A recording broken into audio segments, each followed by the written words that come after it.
अरे बाबा, ये income tax का फाइल करना हमें तो बड़ा झंझट लगता है। हम सोचते हैं कि इनकम टैक्स भरना है, लेकिन भरे कैसे? हमें तो आता ही नहीं है। अरे राज, तुम टेंशन मत लो, रुको मैं तुम्हें समझाती हूँ।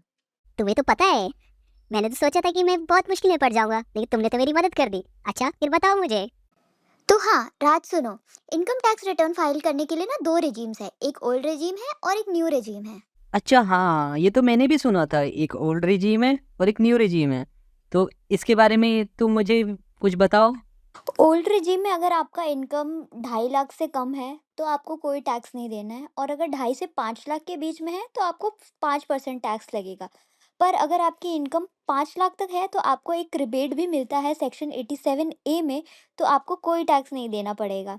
अगर आपकी इनकम 5 से 10 लाख के बीच है तो आपको 20% टैक्स लगेगा, और अगर 10 लाख से ज़्यादा है तो आपको 30% टैक्स देना पड़ेगा।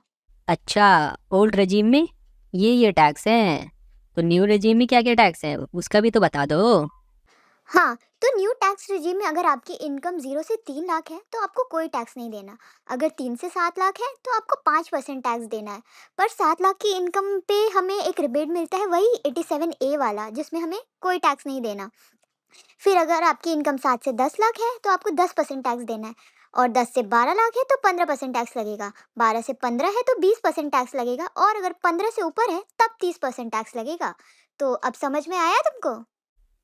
ओह अच्छा, तो इन दोनों टैक्स रेजीम में हमारे लिए कौन सा अच्छा है, ये कैसे पता चलेगा? तो अगर तुम्हारी इनकम 15 लाख तक है ना तो तुम्हें न्यू टैक्स रिजीम में 17,500 की सेविंग्स होगी। तो अगर 15 लाख से ऊपर है तो न्यू टैक्स रिजीम में जाना, ठीक है राज?